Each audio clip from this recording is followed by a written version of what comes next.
reading from the Gospel according to Luke. Glory to you, O God. As Jesus and his disciples went on their way, he came to a village where a woman named Martha welcomed her into her home.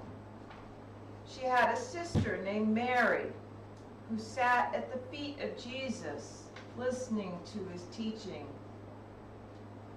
Martha was upset over all the work she had to do. So she came and said, "Jesus, don't you care that my sisters left me to do all the work by myself? Tell her to come and help me." Jesus answered her, "Martha, Martha, you're worried and troubled over so many things, but just one is needed.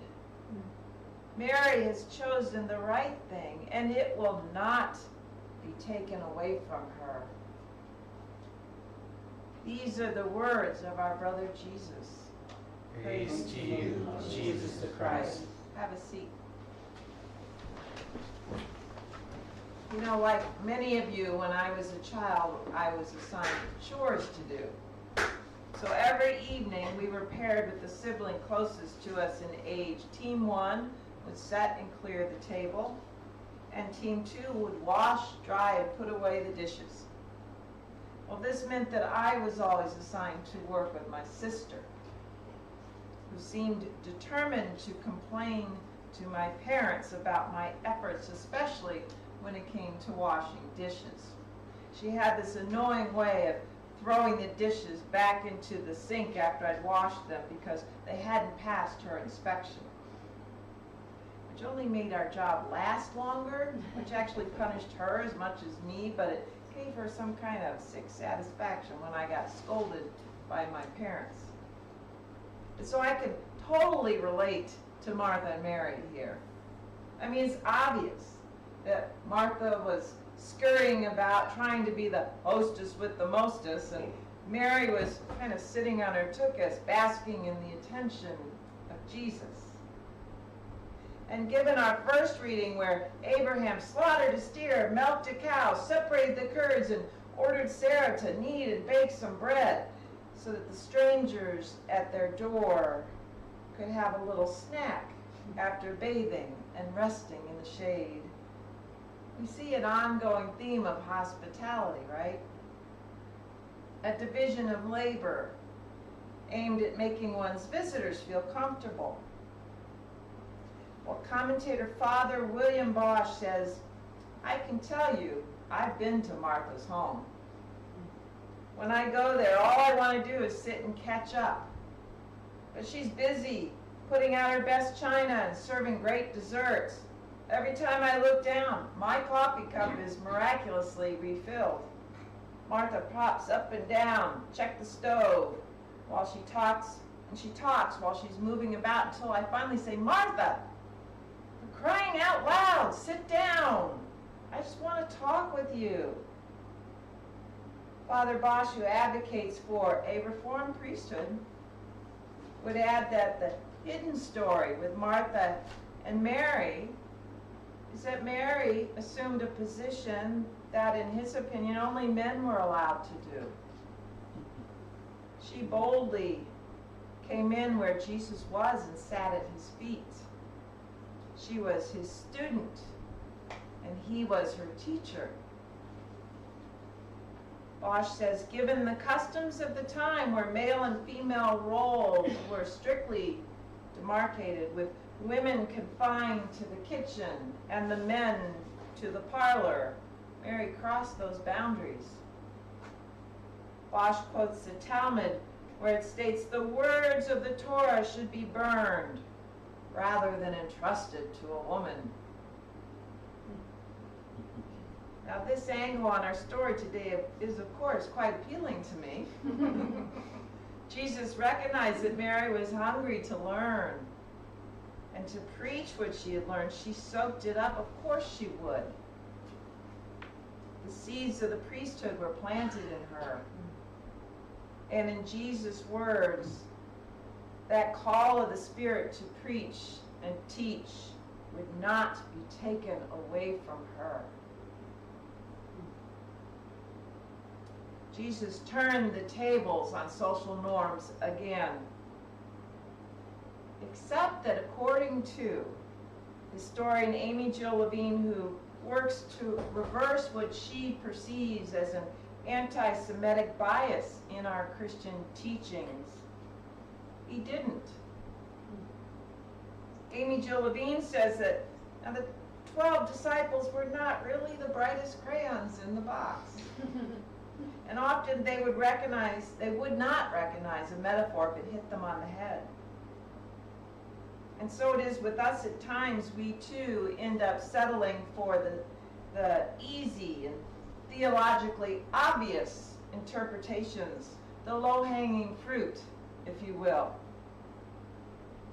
And in the case of this story, if you're like me, you may have projected on the story some of your own experiences with serving guests, and the need to sit down rather than scurry about, and your own assumptions may be about Middle Eastern women at the time of Jesus. Our interpretations sometimes reveal more about our personal biases than about the situation and the individuals we are assessing. And so Professor Levine, who's a Jewish New Testament scholar, says that the stories we tell of women in Jesus' times are often based on false premises. She refutes the idea that in Jewish culture at that time, women were relegated to the kitchen. Our conventional teaching suggests that Jews would have been shocked that Jesus told stories about women, and even more shocked that he told stories to them. The truth of the situation, according to Levine, is that Mary sat with Jesus while Martha was busy with her ministry. That's right, her ministry, not baking cookies. The word for what Martha busied herself with is diakonia, which means the diaconate, or deacon. Martha served the early believers as a deacon. And the idea that early Jews would have been shocked that Jesus taught Mary is nonsense, according to Levine. Martha and Mary, along with many women, were Jesus' financial supporters who assisted him with organizational tasks. In the movement, women also served as patrons to the Pharisees. They worked in the marketplace. They served in the temple. They had access to their own money and spent it as they liked. They had freedom to travel. They owned property. They owned their own homes and engaged in public debate with men. Judaism was not a monolithic, repressive system. We have convoluted the Jewish culture with that of the Romans, which, as we see in the first century of the Roman Church, removed women from active service. Roman society was patriarchal. Throughout ancient Rome, the concept of the male head of the Roman household and the power of the father over his descendants dominated Roman law and society. At the time of Jesus, though the matriarchal lineage had not yet become a practice, it was the mother who led the family in prayer. She was the priest of her household. And there was no separation of the sexes in the synagogue. Women could be counted as a part of the 10 individuals needed for a quorum. This allowed women to be much more active in religious life of the community than they are in some Orthodox Jewish communities today. And so it was not unusual for someone like Mary to sit at the feet of a rabbi, or for someone like Martha to serve her community as a deacon. Was Martha, the distracted homemaker, too busy setting the table with fine linens to enjoy the company of her guest? Or was she caught in a moment when there was too much to be done in ministry and not enough hands to do the work. Honestly, it reminded me of Pride Panic. When we had August, I may say, Bernie, tell Beth to get over here and give me a hand, right? Dr. Levine says to interpret the story as an indication that Jesus broke with some of the hypothetical Jewish misogyny is just wrong. It's just as wrong as to read the same story saying that Jesus wants women silent and seated at his feet. And when they engage in ministry, he wants them to remain quiet. Neither, says Levine, is helpful nor accurate. So whether you read the stories I did, a squabble between siblings over setting the table, or presume, like Father William Bosch did, that the story is a lesson on hospitality, the truth is, according to Amy Jill Levine, that we have engaged in historical revisionism. Historical revisionism, as you know, is the means by which the historical record, the history of a society, is understood in its collective memory, continually creating accounts with new facts and interpretations of the events. Revisionism supports a popular ideology rather than reporting the facts with an accurate historical context. We see this, right? When you were a child, what were you taught about Christopher Columbus? What's happened recently to our books on racism in America? Or in Europe, when colonists justified the conquering of other nations by denying how advanced those societies were, calling them instead barbaric and uncivilized. Our sacred scriptures are organic and alive, and there are many nuanced understandings that need to be gleaned. It's not only appropriate but necessary that we look at our readings with fresh eyes and a contemporary understanding of Jesus' teachings, but sometimes there is an agenda behind what we have been taught. Some of you in our Wednesday night group have commented, as you're studying contemplative prayer and the writings of Thomas Keating, that you are surprised that you never learned about our contemplative tradition as you were being brought up in the church. Why do you think that is? Why have we been given the Roman Missal and told, here's how you pray, or taught the Rosary, or the St. Michael's Prayer, or the Lord's Prayer? No need to create our own. Simply stay in the lane of what the church has given you. As we've seen in our study with the mystics, to think for ourselves is to ask the questions, to sit at God and gain new awareness is a threat to some.